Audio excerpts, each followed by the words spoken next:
Here in August at freshman orientation, and we want you to know we don't just let anybody in to start watching us. We do some consideration of who should do that.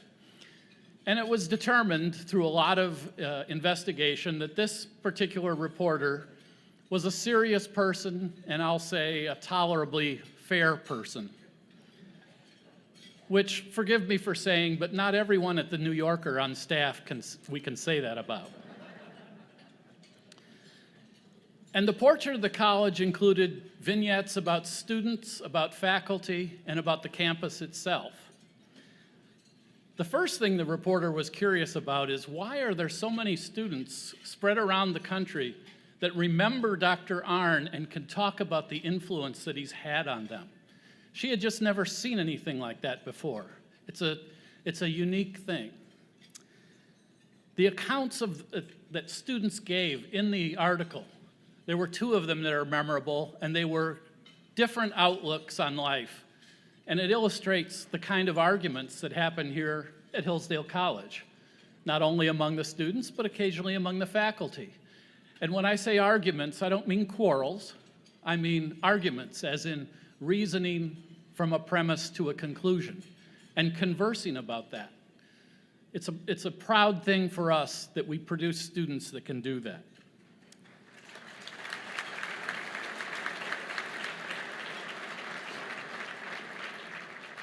The second point was about faculty, and there were vignettes in there. The one that comes to my mind the most is Dr. Arnn talking about a particularly well-known teacher. The article referred to him as the best professor on campus. I don't have the authority to be that superlative, but I can say he's among the best. He's well-regarded and well-known and beloved. And Dr. Arnn makes this almost offhanded comment where he says, "I think this guy is kind of a liberal." And if there are any subset of New Yorker readers that are still capable of learning anything, they would learn that Hillsdale is a place that offers diversity of opinion while maintaining unity of purpose. And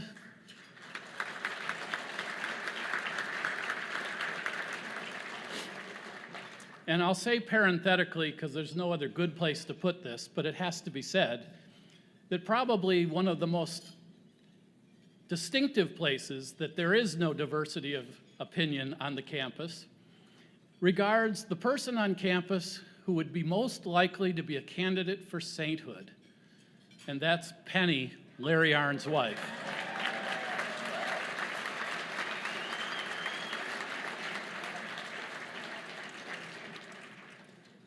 And finally, observations about the campus. The first time I was here in 1991, I'll just say the campus didn't look as good as it does now. And there's been a lot of thought put against that. There's been a lot of effort.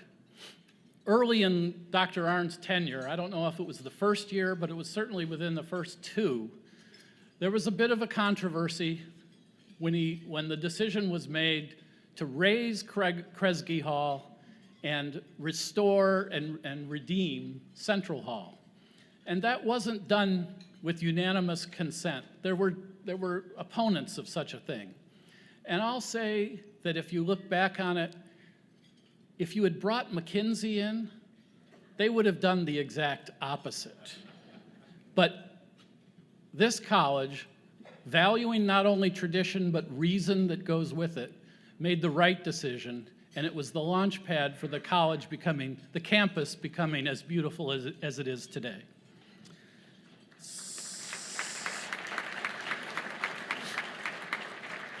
So how much of this is about Larry Arnn? I'm talking about the college.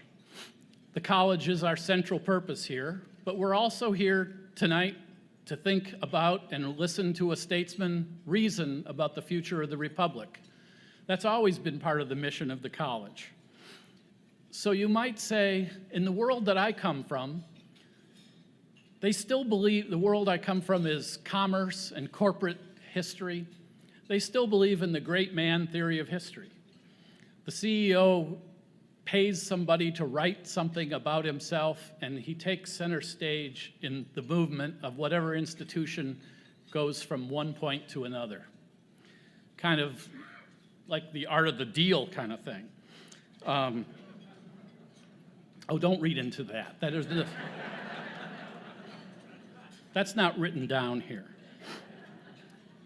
The very opposite idea is popular in mainstream academia, in history departments, and that is history happens because of impersonal forces. These historians let Hegel live in their heads rent-free, and things happen just because they're bound to happen. We don't believe either of those things here.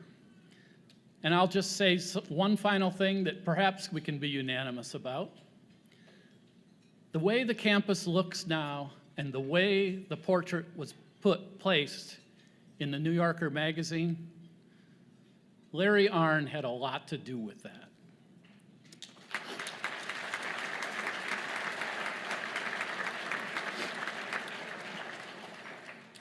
So that's why I'm grateful and I'm honored to be able to present my friend and the 12th president of Hillsdale College, Dr. Larry P. Arnn.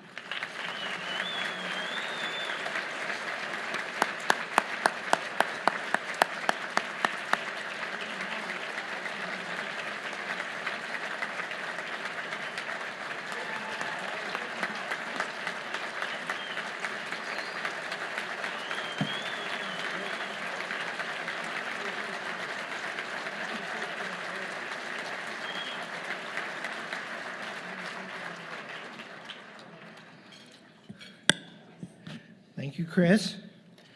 He paid a compliment to my wife, and so I'll return one to his. I wanted his wife, Cheryl, to be on the board, but he threw her under the bus, and he's on the board. I just got a message for the governor of a news flash from Florida. Governor Gavin Newsom is in Florida tonight at an event. He's the governor of California, you may know. And he gave a bravura speech, and it was wildly popular, and it brought 28 people to a standing ovation.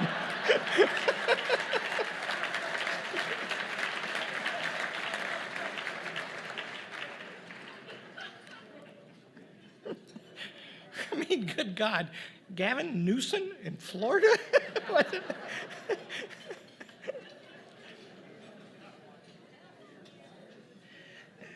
A short reverie. I have not thought about Kresge Hall for 20 years.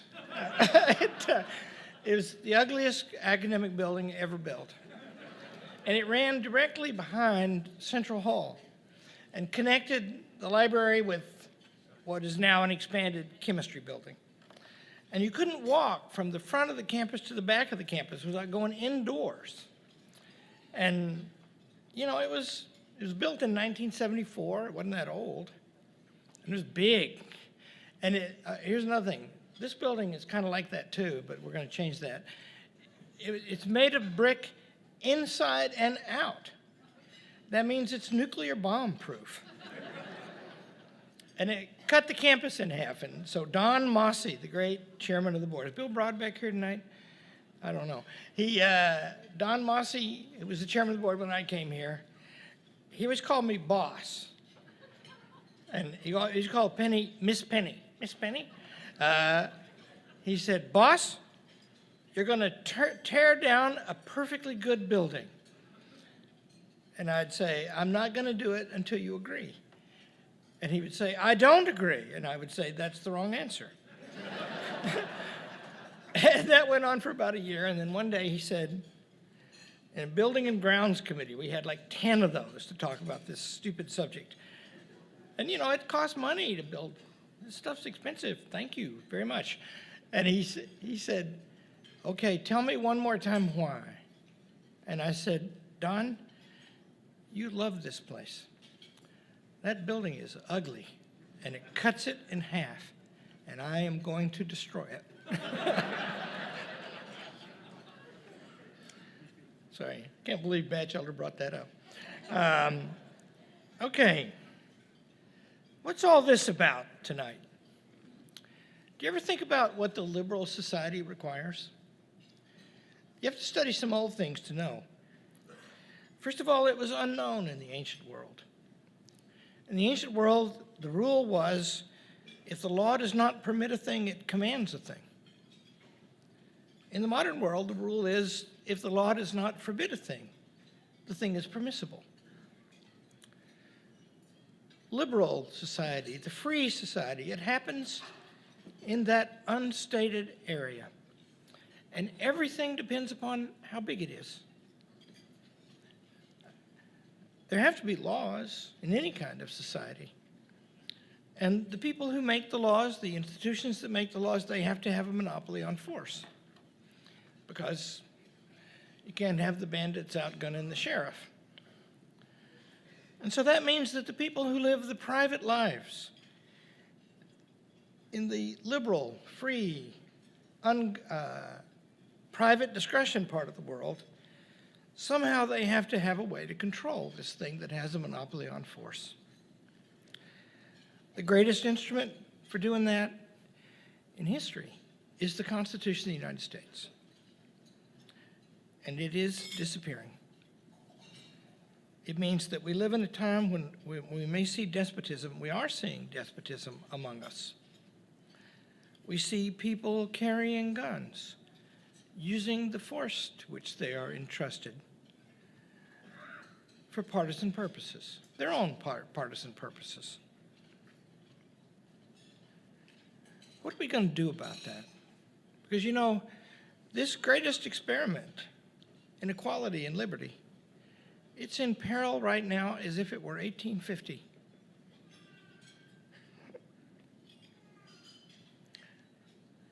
Our speaker understands all that.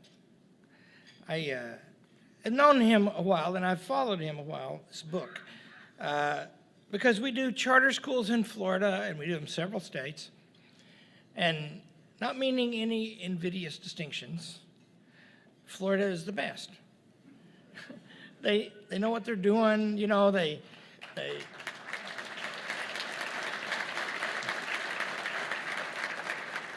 when you work with them, they keep their word, they make things happen.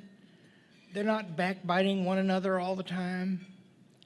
And I finally noticed that, and you know, you don't expect that from government these days. And I began to pay more attention to Florida. And then I found our speaker tonight. I began to notice him. He's written a book that shows how much he understands. The first paragraph of the book begins with the discussion of one of my oldest friends, the very recently deceased Angelo Codevilla, whom I met the first time in 1974, who brought into current politics the expression the ruling class. Because that's what it is. You know, there's a fair number of prosperous people in this room, and they're not members of the ruling class. And the reason is they don't want to rule anybody except by their consent. The ruling class does want to do that, and is doing that increasingly. Well, I never met anybody who, at this stage in a political career, has thought that through and has a plan about it. And so I think he's a very important man. And I'm proud to present to you Ron DeSantis.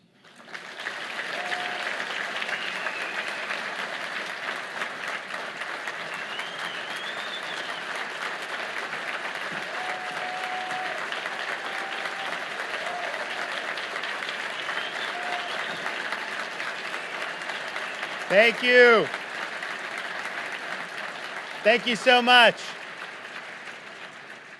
Thank you, Dr. Arnn. It's great to be at Hillsdale. It's great to be in Michigan. You know, as the governor of the free state of Florida, when I want to visit Michiganders in early April, I usually just go to Naples because I think the entire Midwest is down in Southwest Florida. But we are proud to be here waving the flag for the freest state in these United States. And it's not something that came by accident. It's something that took a lot of work, a lot of effort. And we talk about it a little bit in the book. In 2018, so 4.5 years ago, I was elected by 32,000 votes out of over 8 million votes that were cast in the state of Florida. It was less than 0.5%. And if you look the previous decade in the state of Florida, before me becoming governor, we had 1-point races. Governor, president, 2010, 12, 14, 16, 18, 1 point in all those marquee races. And so when I was getting ready to take office, a lot of people told me, and not unreasonably, trim your sails, don't rock the boat, closely divided state, very close election, just kind of keep your head down, don't make any waves, because you don't want to upset this political balance in the state of Florida in a way that's not going to redound to your benefit. And I understood that advice, but I also rejected that advice. My view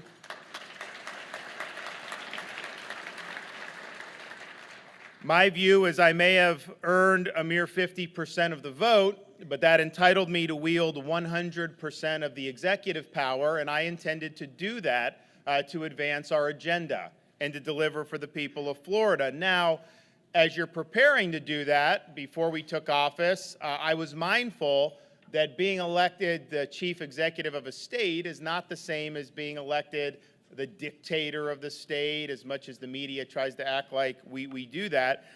The reality is we've been able to be effective at wielding this power because I had an understanding of where the pressure points are, what the limits were. I had all my staff compile all the list of all the constitutional, statutory, and customary powers of the governor.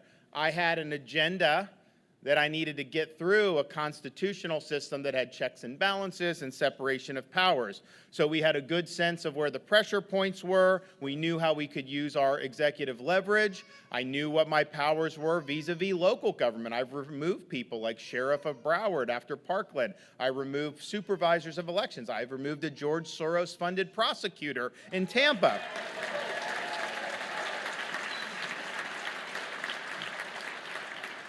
So we knew that not only did we have to deliver substantively, but in order to deliver substantively, we had to navigate that constitutional system, and we had a plan to do it, and we executed. I also said, I'm not taking polls as governor of Florida. I can take a poll of this room, and first of all, I can take a poll of this room, ask the question a different way, and get a different result because it's dependent on the wording. But a poll is a static analysis of what people may think at a given time. What a poll doesn't tell you is what the result would be if a leader sets out a vision, executes on that vision, and then delivers results. Because if you do that, you can move people in your direction. So a leader is not captive to polls, not responsive or responsive to every blip in public opinion. Leader gets ahead of those things. A leader drives public opinion. And so that's what we set out to do, and that's what we ended up doing.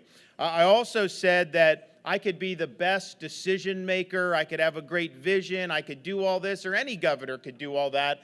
But if you don't have people serving in the administration who share the vision and are going to be on the ground implementing that vision, then it's not going to amount to very much. And the reality is, in politics, you have people that can be drawn that are bringing their own agenda to what is going on. And I made it very clear, if you have any other agenda but what the best interest of the state of Florida is and the best interest of our agenda, if you have any other agenda, pack your bags and leave. And we had to dismiss some people early, but the result has been, and to hear people like Dr. Arnn talk about how Florida gets it done on all this stuff.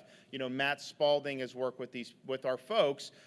They are able to carry in these ideas and actually get it to stick. We don't do palace intrigue. We don't do any drama. In fact, we don't talk to the media. We've had no leaks in the media for over 4 years, and they get very upset about that. The way we speak is through our actions. You never know what's going to happen the next day. You never know what announcement we're going to roll out. You never know what lever we're going to pull, but that's how we make news, by doing substantive things. And I think that that served us well. Finally, I said I am not going to be like some of these Republicans that get into office and they're like potted plants. They don't do anything. They play defense all the time.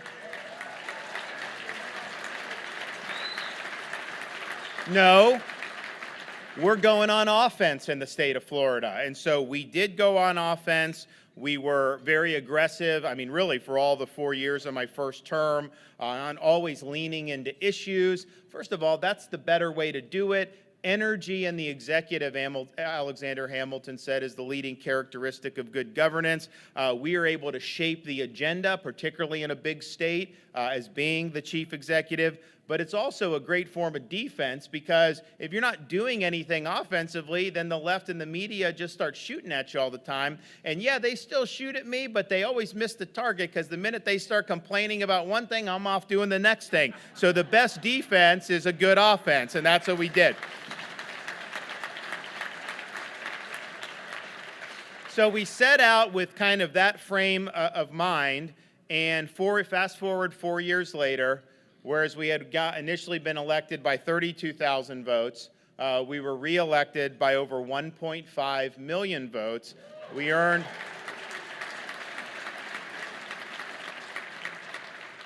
the highest percentage of the vote that any Republican governor candidate has ever received in the history of the state of Florida. We were able to win 62 of 67 counties, including places like Palm Beach County, and we won Miami-Dade County by double digits, which nobody thought was possible. We also helped usher in supermajorities in the Florida legislature. We have the largest legislative majority in the modern history of Florida. We were able to elect 29 conservative school board members throughout the state of Florida, and we flipped school boards. And for the first time since the Civil War period, there's not a single Democrat elected to statewide office in the entire state of Florida.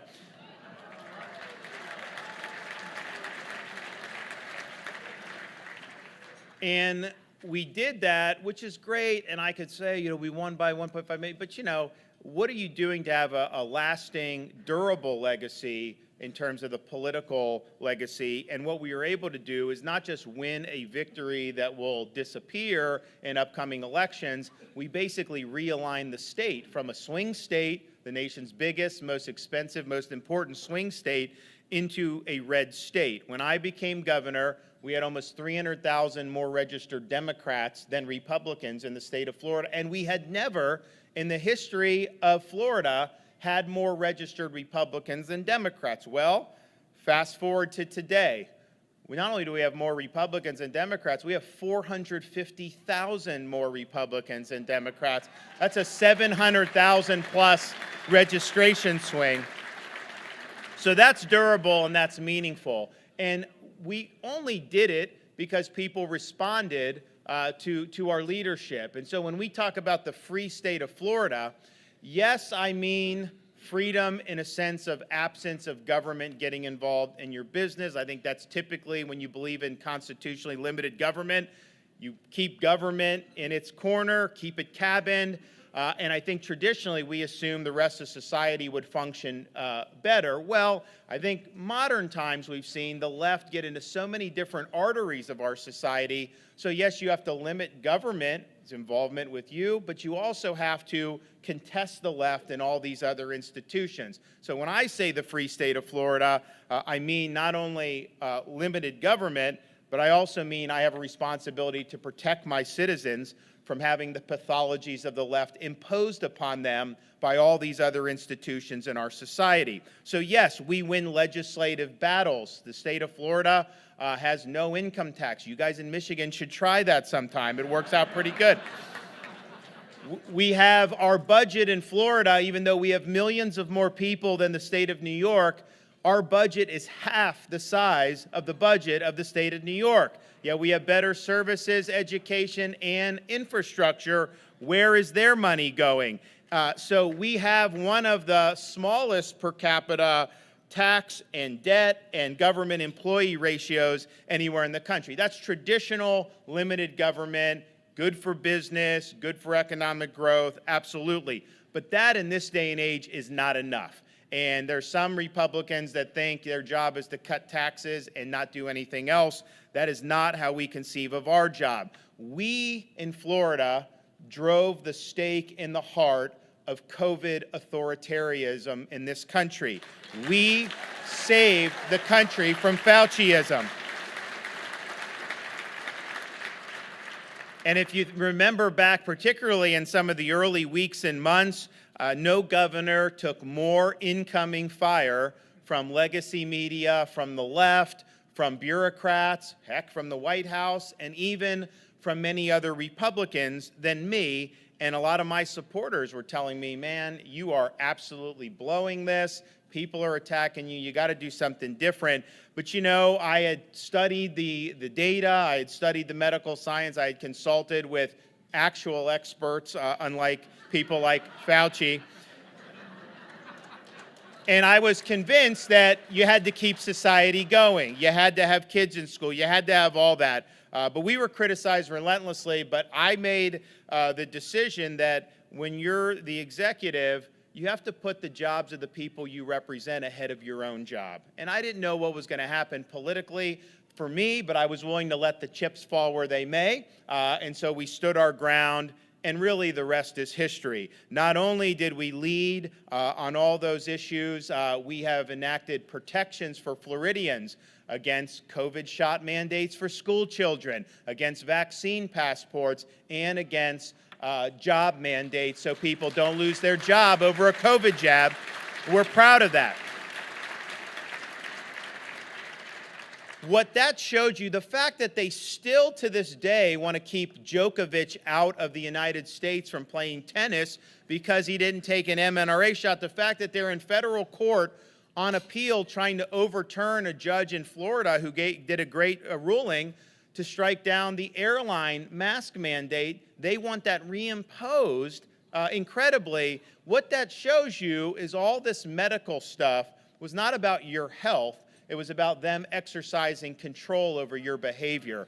That was what they wanted to do.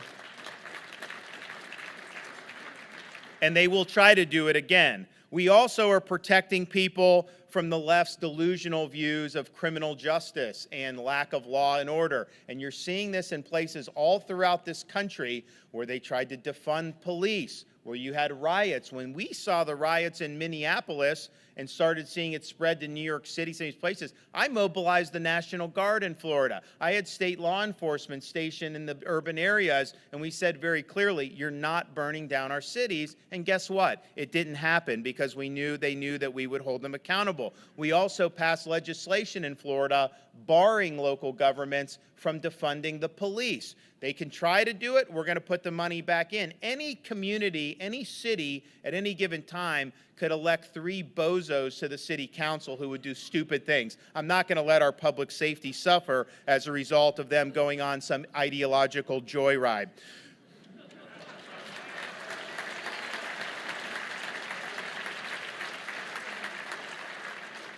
We are also protecting parents and students from the left's views on education, and particularly their attempts to use our school system to indoctrinate students, not just in K through 12, but also in higher education. We believe that parents have rights to be involved in the education and upbringing of their kids, and those are rights that the government of Florida respects. We believe in banning, and we have banned, concepts like critical race theory from being used in our K through 12 schools. We're not going to teach our students to hate this country or to hate each other.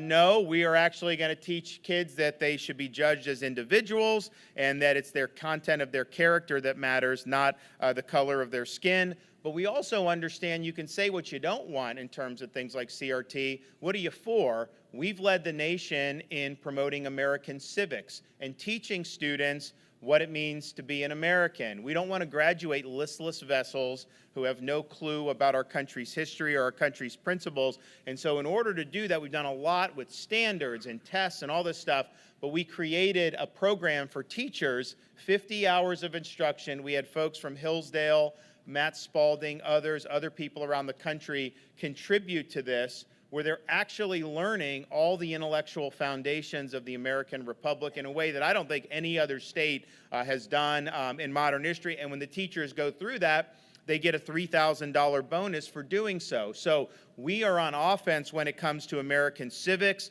We've also identified one day a year, November 7th, as a date when our students get instruction on the victims of communist regimes throughout history. We're going to tell the truth about Marxism and Leninism. We believe parents have a right to know what's being taught in the schools and have access to curriculum, and we've enacted curriculum transparency legislation. The media will and here's the thing, this wasn't true when I was in school, and I graduated from public high school in Florida, but they are putting pornographic materials in the schools. Why are they doing this? It's an agenda, but parents have a right to send their 10-year-old to school without them being exposed to this. So we've empowered parents to object when things violate our standards. What the media says is, Florida wants to ban books. They don't want access to books. And, first of all, adults can do what they want. A school, by definition, has to curate what's in a library or curate what's in a classroom. And if you're using tax dollars to make decisions to put pornographic materials in, that's not an appropriate use of our tax dollars. We're going to make sure that that's not happening. I did an event to expose this. We called it Exposing the Book Ban Hoax. But before I brought the parents up to talk, before I said anything, we played a video where we showed all this material that the parents had been objecting to. The local news crews covering it had to cut their feed. They said it was too graphic to show. Well, if it's too graphic for the 6 o'clock news, how is it appropriate for a 9-year-old kid?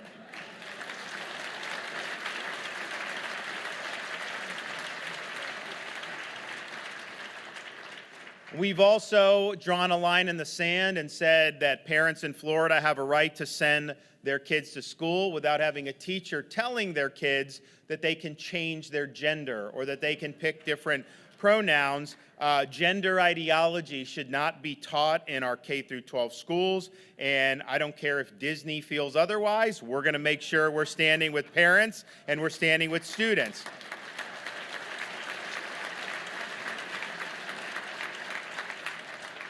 We're also leaning in on higher education. I mean, it's sad that you have conservative parents throughout the country asking, where can I send my kid? And yes, people will say Hillsdale, they may say a few others, but the list ain't that long. And that's because higher education has gone from traditional understanding of pursuing truth and providing people with a foundation so that they can think for themselves and be citizens of our republic to imposing ideology.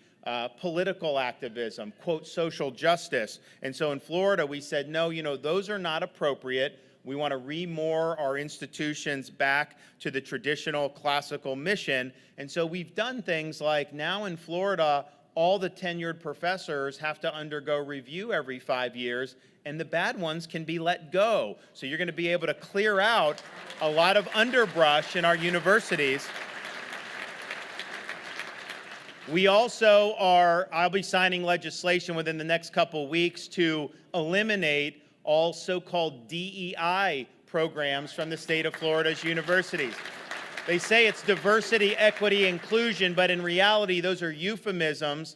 It's really ideology imposed through the administrative apparatus of the university, and I think it's DEI is division, exclusion, and indoctrination, and that has no place in our public institutions.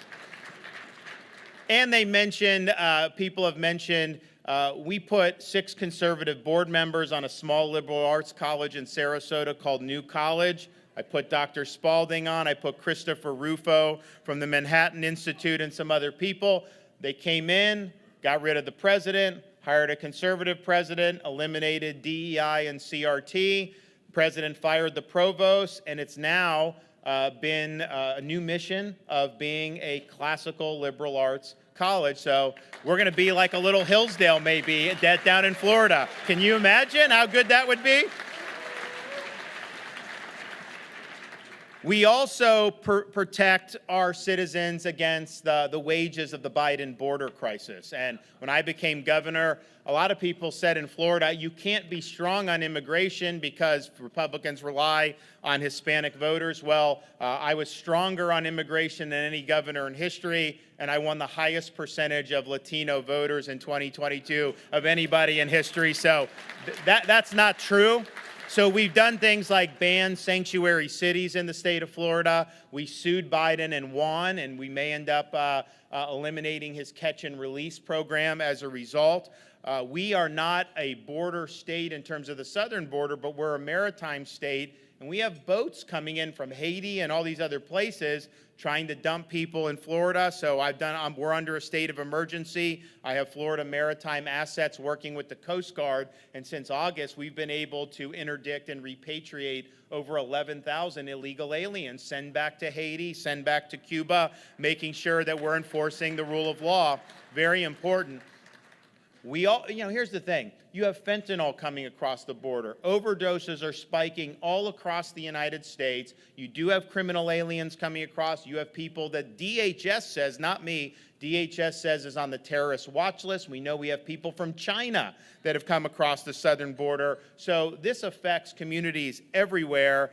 And yet our legacy media doesn't really care about that. They don't care about the fentanyl overdoses. They don't care about the criminal aliens. They don't care about the lawlessness. They only seem to care when 50 illegal aliens showed up at beautiful Martha's Vineyard. Then they got really upset about that because it was puncturing their little cocoon. And this was a very wealthy enclave that had advertised itself as being a sanctuary city. Even though these border towns are getting overrun, they advertise 50 was too much for them to bear, so they called out the National Guard and deported them within 24 hours. So these are people, these leftist elites, they want to impose their vision on society, but they don't want to have to suffer the consequences of that vision. They want you to suffer the consequences. They want all of us to suffer. And so I think we really expose that with that issue. But it needs to be taken care of. So in Florida, we're leaning in on it, and we're going to continue to do that. And I think our state is safer as a result. We're also working to protect our people against an increasingly weaponized federal apparatus. And if you remember, what did Biden do in 2021? After all of 2020, everyone saying these nurses were heroes, cops were heroes, firefighters were heroes for responding to COVID, what did they want to do in 2021? They wanted all those people to lose their job if they did not take an mRNA shot. And so in Florida, we said no. We called a special session of the Florida legislature to enact protections so that no Floridian has to choose between a job they need and a shot they don't want. When CMS mandate was incredibly upheld by the Supreme Court, we made the decision that we were not going to cooperate with the federal government on implementing that. They fined me $2 million, but you know what? I saved tens of thousands of jobs for nurses, so I'm happy to do it. And we told the federal government to pound sand. But what kind of apparatus is this? Congress never legislated. Whether they could legislate a vax mandate, I don't think they probably could. But put that aside, Congress never did anything on this. They just took the administrative state and they used it, they weaponized it to try to deny people, Americans, the right to put food on their table if they didn't bend the knee over the jab. That is unacceptable. We are also working to prevent agencies in the state of Florida from working with any federal agency that is colluding with big tech companies to censor information from Americans. They did it during COVID. They did it during the 2020 election. How that was allowed to go on is beyond me, but I'll tell you, none of our state or local agencies are allowed to participate in that either directly with tech or working with federal agencies that are doing the same. That is weaponizing federal power. That is subcontracting out things you could not do directly to tech companies to do indirectly, and that is wrong. And just think about what we've seen with the FBI mobilizing agents to go after mothers going to school board meetings in Virginia. Yeah, they had to pull back on that because there was so much outrage. But how could we possibly have a situation where that would be something that would be viewed as acceptable? You know, they should be working on who's coming across the border. They should be working on doing things that really matter. They should not be worrying about school board meetings, and yet they were. So our freedom in Florida, I would say, is full spectrum. It requires us to be very vigilant. It requires us to lean in on issues that are not always comfortable for Republicans. When you start talking about taking on woke capital and big corporations, things like ESG, which we've eliminated from our pension fund, woke banking, which we're protecting people from. You know, these are big deals, and it's important. But we have to stand up. You can't have a society in which someone like me can win by 1.5 million votes, decimate the left electorally for maybe a generation, and then have the left impose their agenda through all these other institutions. That doesn't work. So our task in Florida is to carry what George Washington called the torch of the sacred fire of liberty. Now, this was a torch that burned in Philadelphia in 1776 when 56 men pledged their lives, their fortune, and their sacred honor to establish a new nation conceived in liberty. It was a torch, a fire that burned at a cemetery in Gettysburg when the first Republican president in our country pledged this nation a new birth of freedom. It's a fire that burned on the beaches of Normandy and the shores of France when a merry band of brothers defeated the Nazis and saved freedom in the world. And it is a fire that burned at the steps of the Berlin Wall when a great president stood up to communism and said, "Mr. Gorbachev, tear down this wall." So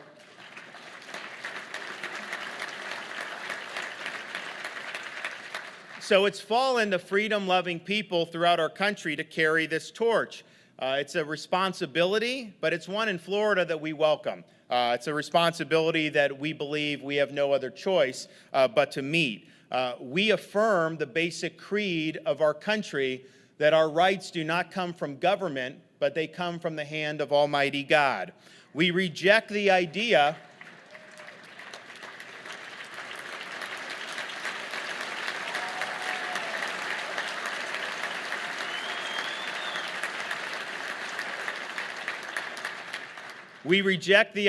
that self-government can be subcontracted out to bureaucratic elites, whether burrowed in federal agencies in Washington, D.C., or in places like Davos, Switzerland. We insist on the restoration of the timeless constitutional principles that have made this country unique so that government of, by, and for the people shall not perish from this earth.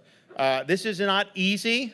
There's no easy course. Anytime you're stepping up and leading against the left, you are going to face repercussions. And it's not just a guy like me who's governor. If you're a parent that's concerned about what's going on in the school system, you go to a school board meeting and you speak out, you're not going to be lionized by legacy media. You're going to be attacked by legacy media. You're not going to be accepted by the left. You're going to be attacked by the left. And so part of the reason we did the book, entitled it The Courage to Be Free, because I think in this day and age, when you're fighting the left across a full spectrum of institutions, you can be right on the issues, you can have the right frame of mind, but you got to have the courage of your convictions. And if you don't have that, then none of this is going to work. And so my message of freedom from Florida requires us to stand firm, it requires us to hold the line, and it requires us to never, ever back down. Thank you all. God bless. Thanks so much. Thank you. So great to be here. God bless you all. God bless America. Thank you. Appreciate it.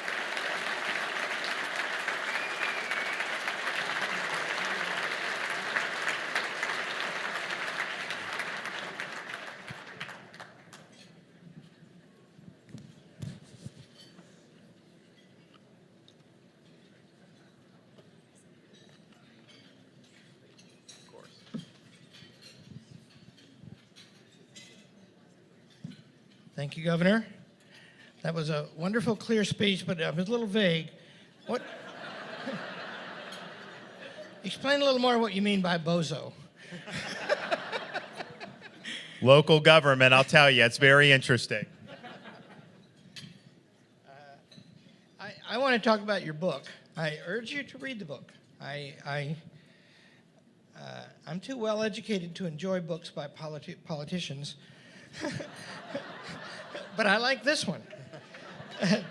And I was even a little surprised that I did. I admire the governor very much, but first of all, I'll comment that this book has a little bit of the atmosphere of the peril of the Roman Republic.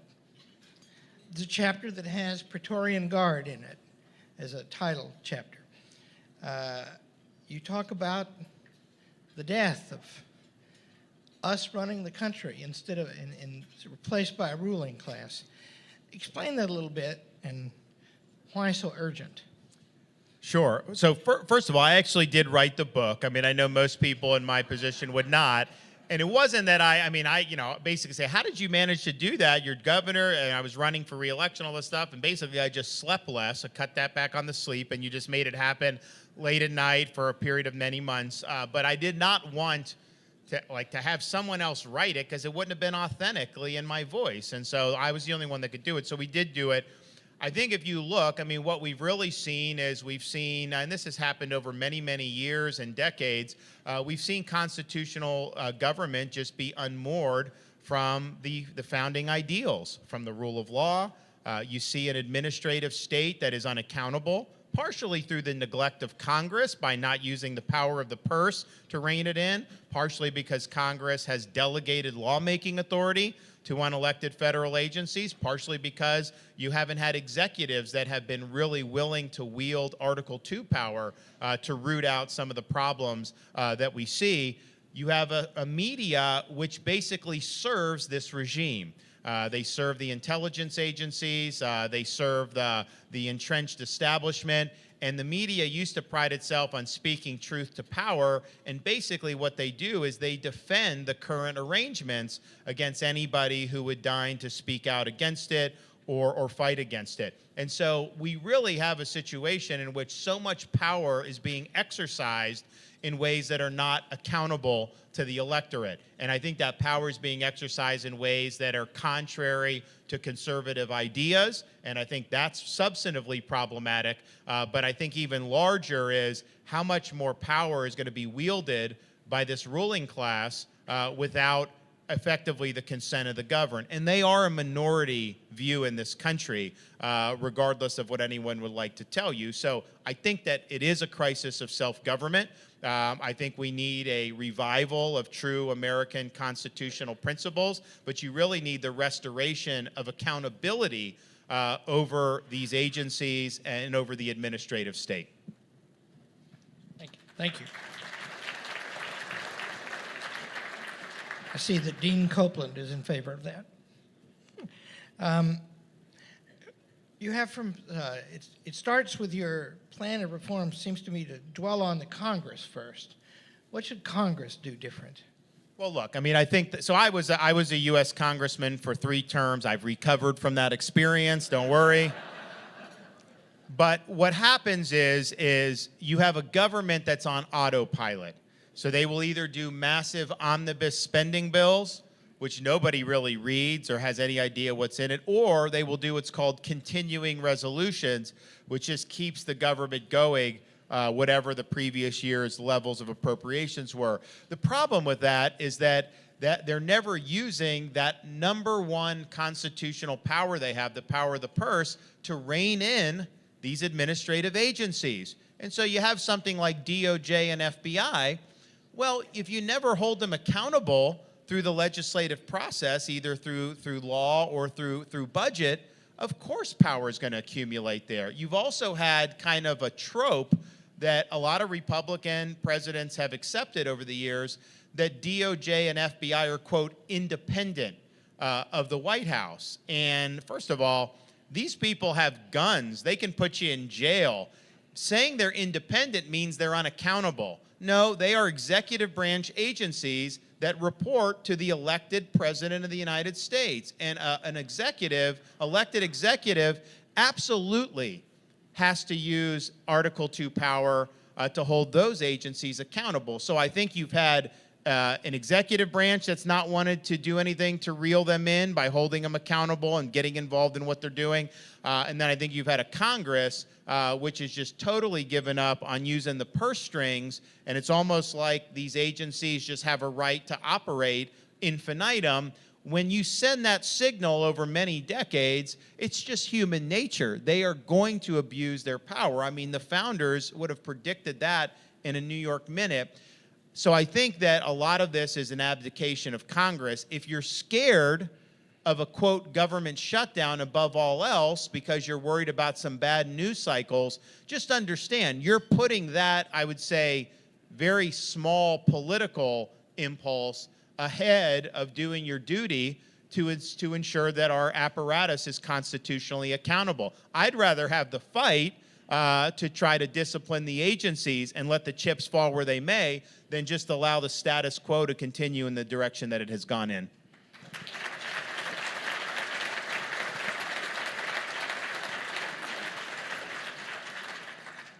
You were in the Congress for 3 terms, and you helped to form the Freedom Caucus. Are you optimistic that that's going to get better in the Congress? You know, I mean, there's sometimes I am. I mean, I think that the Freedom Caucus was based in, the D.C. hated the Freedom Caucus. I mean, K Street hated it, Republican leadership hated it, the press hated it, everybody. But basically, I think what we were trying to do is we were identifying what was kind of the fundamental problem with Republicans in Congress at the time.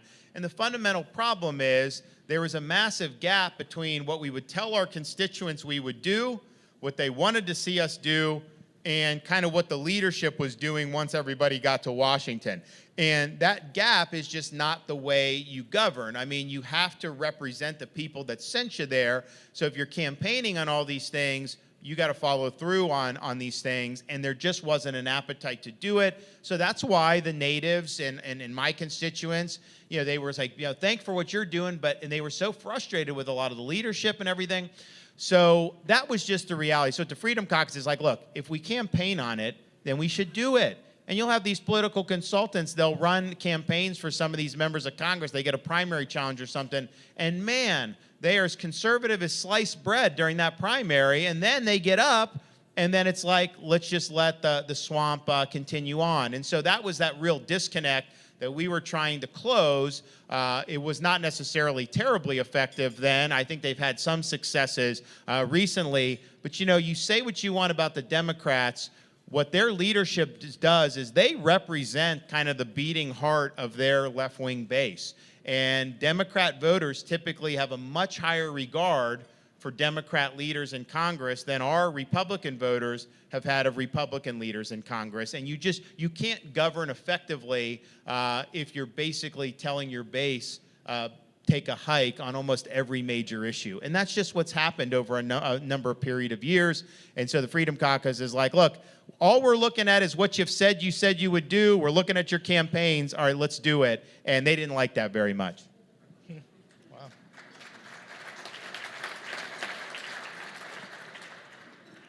So they're weenies.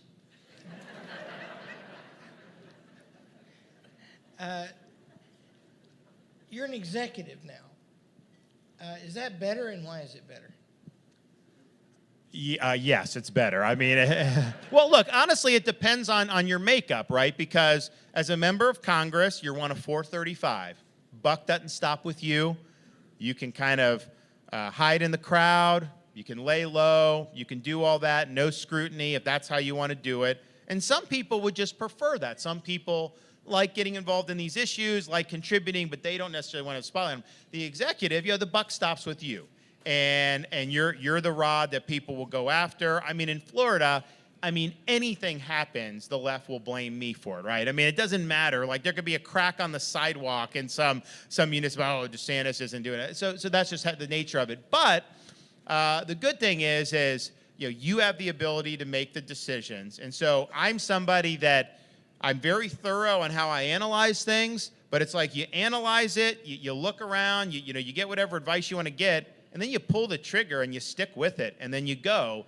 And I'm very comfortable doing that. I'm very comfortable leaning into issues and getting blowback from the legacy media, from the left. In fact, if I do things and don't get blowback, I kind of look in the mirror and wonder, like, did I not do it right or what? I mean, I view it as positive feedback, basically, because I must be on the right track. But it's a different mindset, and it's a different type of office. So if you're somebody that likes to get in front, if you like to set the agenda, if you like that, ultimately the buck stops with you, I mean, it is 100 times better.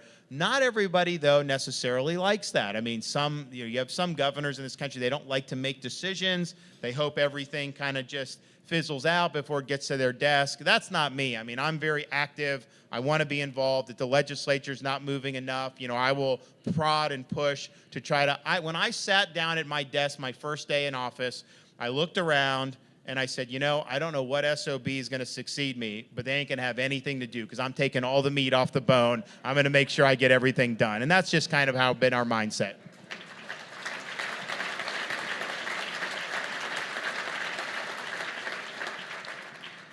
The reason the Congress is important, you explain in your book, is that they've delegated the legislative authority to somebody else.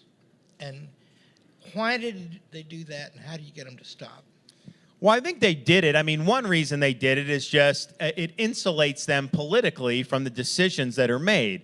If they're simply inviting an administrative agency to make determinations on, I don't know, something involving fuel or agriculture, all this stuff, well, then the people that don't like that, they get mad at the executive agency. They may not necessarily get mad at Congress. And so it probably helps them stay in office, because anytime you take a hard stand on something, you're gonna alienate somebody. So I think part of it is they think it's the easier path to re-election to let the hard decisions be made by people who are not accountable to the electorate. And then I think there has been a view, probably starting in the progressive era, that government, these issues are just too complex for elected officials. So you need to entrust power in, quote, experts to be able to determine what the policy should be. How did that work out during COVID? I mean, are these people you want to be entrusting with these decisions? So I think the whole insight is flawed. I think we live in a representative government to where we're electing people to have to make decisions. You're not going to be an expert on anything, but you can bring people in, talk with them, figure out what makes sense policy-wise, but then it's really up to Congress to enact the desired policy, not just to legislate suggestions or open invitations to administrative agencies that have a lot of power to do a lot of bad things to people, but are not directly accountable through the democratic process. You must be pleased. You must be pleased to our recent delegation of authority to the World Health Organization.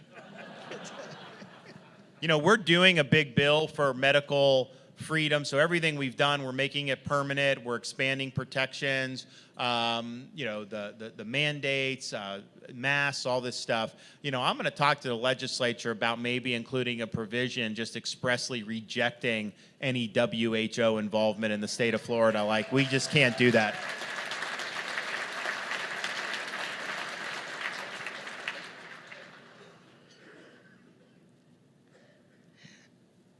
This is a quote. Limiting the size and scope of government and bringing the administrative state to heel requires the prudent use of political power. That means the Congress and executives get stronger, but people don't trust them. How do you fix that? Well, I mean, look, I think it's at the end of the day, some of the things that I outlined when I gave the talk is you've got a lot of power being exercised across a wide range of institutions. I think the power is, the common thread are these are all people that are part of the ruling class mentality. But the idea that you can just sit back and let that happen without a response, and right now, conservative Americans, the place where they can have their voice heard is basically by electing people to some of these positions. You don't have a lot of friends in corporate America. You don't have very many friends in the bureaucracy. You don't have very many friends in higher education, present company excluded. You don't have many friends in big tech. That's just not the way things are wired. So I think it requires us to be smart, about how we're using power in defense of freedom, recognizing that the threats to freedom are not just about maybe a debate in the legislative assemblies. Yeah, that's important. You got to win those fights, but you got to be broader than that. And so fighting things like woke capital, to me, I think is something that we have to do. And so we're willing to wield authority against that, because what they're trying to do with things like ESG is they're trying to take massive concentrations of wealth and economic power and use that to advance an ideological agenda. This is not an agenda that could ever win at the ballot box. They know that. So they want to kind of do an end run around our constitutional process. And if they can get it done through asset managers and Wall Street banks and all that, then they're happy with that. And I just think that that's a danger that we've got to be cognizant of, and we got to be willing to use authority that we have to protect people from having policy changed by people who are not accountable to the electorate.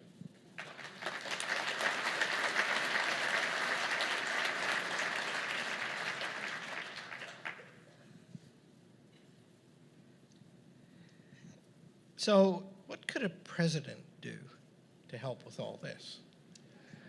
Well, I mean, you know, some of the things I think so like as governor, I came in and I inherited the most liberal state Supreme Court in the country, but it was a 4-3 split and 3 of the liberals hit mandatory retirement. So the minute I got sworn in, they were off the court. So I replaced 3 liberal justices with 3 conservative justices. So we now have the most conservative state Supreme Court in the country, and that's important because the court had really been a roadblock to a lot of conservative policy in Florida. You look now at the federal level through Supreme Court appointments.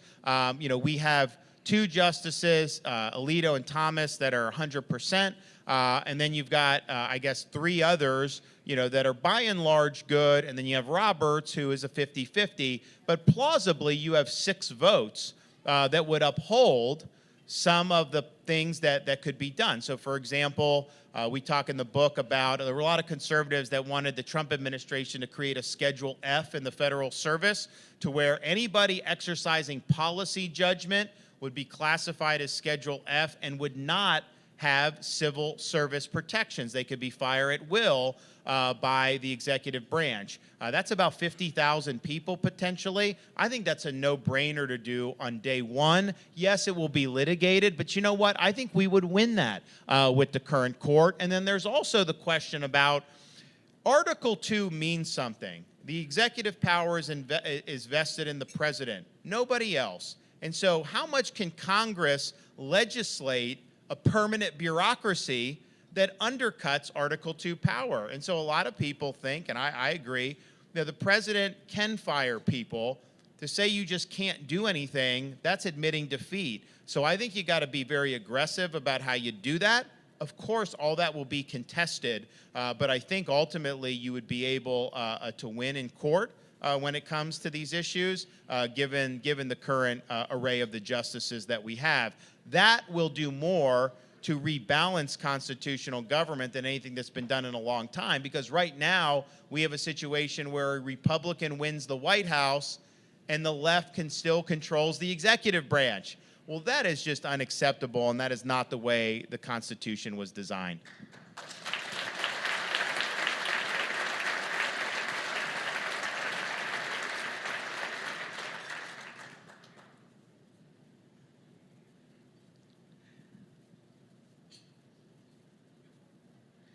You make a point about controversy.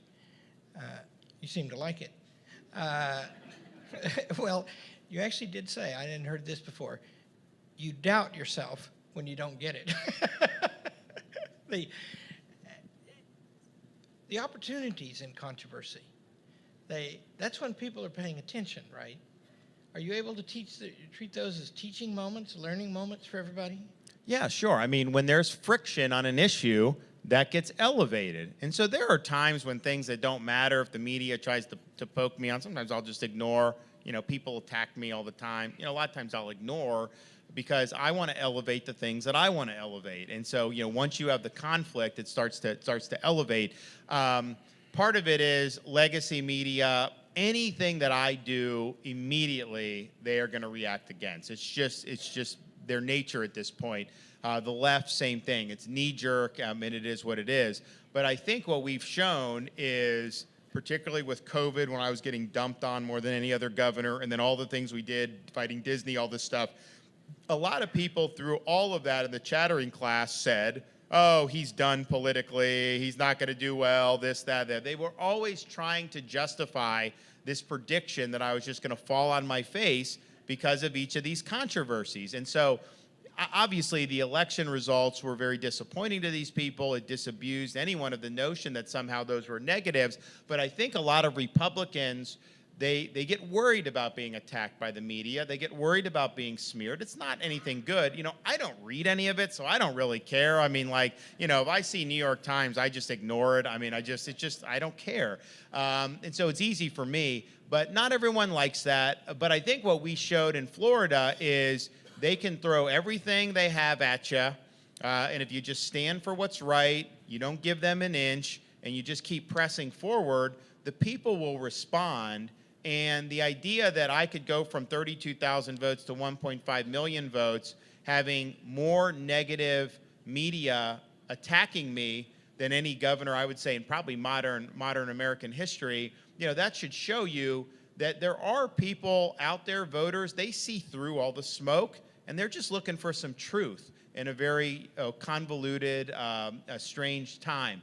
And so when you're speaking the truth, I think it really connects with people, and I think that that's what we've been able to do. So don't let fear of the media change what you're going to do. You know, we just had a thing in Florida. We had a kerfluffle with the College board that does the advanced placement classes for high school, because they created this class on African American studies. And it was a proposed course, so it hadn't been fully vetted. They wanted feedback. And 3 of the sections, you know, were fine. Was it more liberal than I like? Probably. But the 4th section was like Marxist studies. I mean, it had anything you can think of in terms of reparations. It had queer theory. It had intersectionality, all these things. And that violated Florida standards. And so our Department of Education rejected it. Now, you know when but we were the only state that objected publicly. Not one other state in the country objected publicly. I know a lot of them were objecting privately. Why? Because you know when you object to that, what are they going to do? They're going to call you names. They're going to say all this stuff. And so we've had to deal with it. But, you know, you can't let media criticism prevent you from doing the right thing. And so that's what we do. We just do the right thing.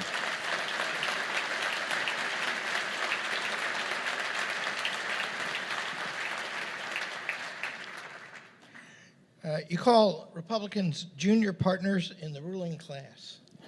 Explain that. Well, I say establishment Republicans, particularly people that have been in D.C. a long time. You know, my observation is, you know, they tend to want to be liked by the corporate press. They tend to want to be accepted by the left, and not just elected Republicans. I mean, you have some people, you know, who are involved in journalism or these other things who are purportedly right-leaning, but really crave, I would say, approval from kind of the left of center elites. And I think once you do that, you're giving up the game, because legacy media does not want conservatives to do well. Okay, they're very partisan. They have an agenda. You know, these left of center journalists, they don't want to give conservatives a fair shake. They have an agenda. And so, you know, you see kind of how that is, how that operates.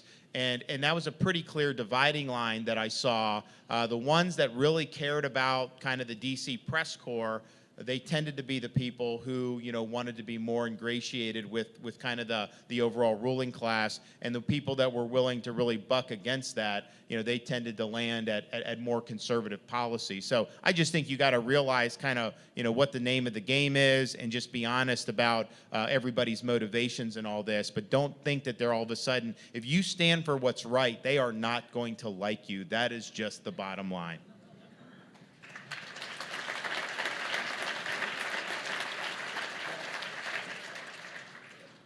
Why is that? Why do they have that attitude? Well, I mean, look, part of it, and I talk about it in the book, like when, you know, because I would have my constituents would be like, why are the Democrats so much better at communicating? Why can't we get on message and stuff? And I don't think that they are better communicators. I think that when you get to D.C., everything is operating to advance the left's agenda. So when the Democrats start saying, whatever stupid phrase they come up with next, the media amplifies that, and the media projects that. And so what the average person's getting is a very crisp, whatever catchphrase all the time. When Republicans are messaging something, the media, what they do is they try to undercut it. They try to kneecap any policy that you put out. When a Republican leaves the reservation and opposes the party, they're hailed as heroes by the Beltway press and people in D.C. When a Democrat leaves the dissents from the party to join with Republicans, they are pilloried. They are absolutely annihilated. And so all the incentives are kind of going in a direction of they wanted to get more left-wing policy enacted. And so that's just the nature of kind of the yin and the yang of this. So it is more difficult for Republicans to communicate, not because they're not any worse than Democrats, it's because the whole apparatus is about amplifying them and undercutting us. And that's just the way D.C. works. So I want to relate journalism to college professors. My favorite class of person is a college professor. I'm one of them. And what are they? They are used to being as smart as anybody they ever met. And they get to explore things for decades. And they get to talk to young people and change their lives and be adored by them. And I think that's what it's always been. I think that's why Thomas More liked to teach. But I think they picked up something new in the progressive era. Now they get to rule. They're wise, and they get to rule. Now translate that into journalism. Because what's their job? Journo, that's news of the day, right? Soup du jour. You're supposed to write down what you see. And that's really cool. It means you get to be a witness to great things. But on the other hand, what if you can change things? In other words, isn't it true that some of the purest things in American life have been taken over by the quest for power? Yeah, no, I think absolutely. I think what you've seen, particularly in more recent years, is people going into legacy media with an agenda. And not that it was ever, quote, fair. I mean, it always had a liberal bias just because that was the type of people who would be drawn to it. But I think part of it's a new generation. Part of it is they use Trump as a justification to say, we can't just be fair. We've got to hold him accountable or whatever they cooked up for that. And so now they're basically trying to exercise power. These are people that could not get elected to anything because no one would vote for them. So how do they influence policy? And it's to be a part of crafting narratives that are going to be beneficial to their side of the aisle. So that's really what it's become. And so, my advice in the book to Republicans is, when you're dealing with some of those outlets, I have press conferences. Anyone can come and ask me questions. That's fine. But we are not treating those outlets as if they're some type of honest broker or if they're just calling balls and strikes, because they are not. We treat them as political actors, similar to how we would treat a Democratic operative or things like that. Now, they don't like to be treated that way, but why would we give them the satisfaction of acting like they're some type of referee of the process? Because they're not. They're combatants in the process, and that's fine. And honestly, for most of American history, the press has been very partisan. I mean, Hamilton had a paper, Jefferson had a paper. That's fine.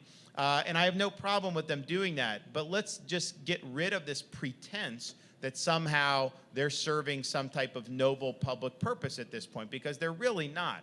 They're trying to advance an agenda. They have a right to advance that agenda, but we also have the right as elected Republicans to not give them grist for the mill when we don't have to do it. And so that's just how we've handled it. And people said, they would criticize us for not engaging more with them. But the reality is, I don't think very many people trust them anymore. And I can tell you, we certainly did very well in the election, even taking that posture. But do not let them use you to be able to advance the agenda that they're looking to do. So just be smart about that. and kind of pick your spots when you're dealing with these people.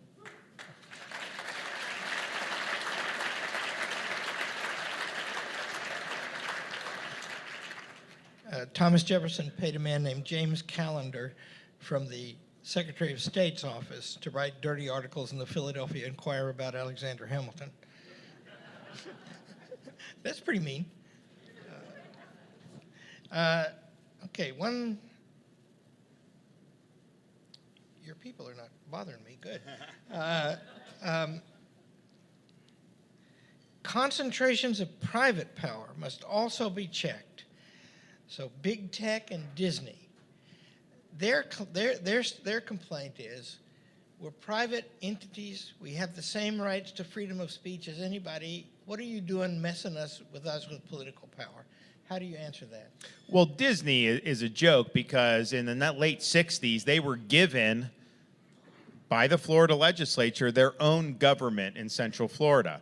So they basically answered to themselves. The whole thing was a fiction. Basically, you had a corporation running 40 square miles of territory right in the heart of Florida. And so that had basically gone on and was kind of untouchable just because they exercised so much political power over the process. They get into this issue with the sexualization of the child programming and getting involved in our education bill. And we just had to look at this and say, okay, do they have a, quote, First Amendment right to be advocating for gender ideology in kindergarten? Yeah, I guess. Is that honestly faithful to their fiduciary duty to their shareholders? I don't think so, but that's not really in my wheelhouse as governor. But what I can tell you is under no circumstances should the state of Florida be subsidizing woke activism by allowing them to have their own government. So we took it away.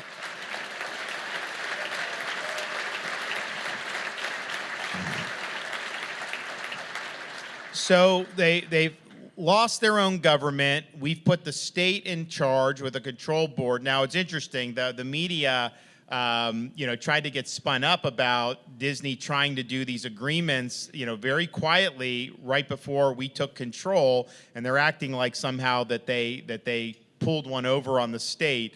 There'll be a lot of that comes out over the next month or two, but suffice it to say, the legislature is going to avoid anything Disney did on the way out the door. But now that Disney has reopened this issue, we're not just going to avoid the development agreement they tried to do. We're going to look at things like taxes on the hotels. We're going to look at things like tolls on the roads. We're going to look at things like developing some of the property that the district owns. And so at the end of the day, I think what Disney has tried to do is they've tried to say that they should be able to operate outside the context of our constitutional system in Florida. No, we took this action prior to the election. We won overwhelmingly.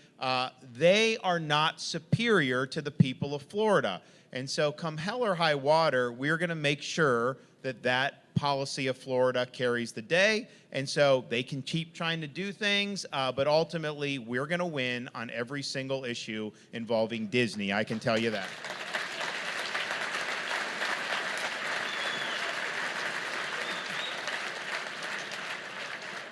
I want to point out two things about that. One is that last minute of discourse was an example of the executive temper. The other is Bozo is not a Disney property. Okay, are you saying we're finished? Well, yeah, at the risk of exceeding my authority, I know the governor wants to get home to his family for Good Friday tomorrow, so we thank you. I have one announcement, and that is we have a complimentary copy of his book for each of you, but one per household, please, so we don't run out.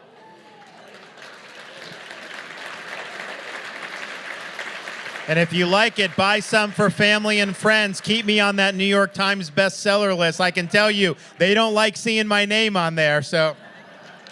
Thank you, Governor.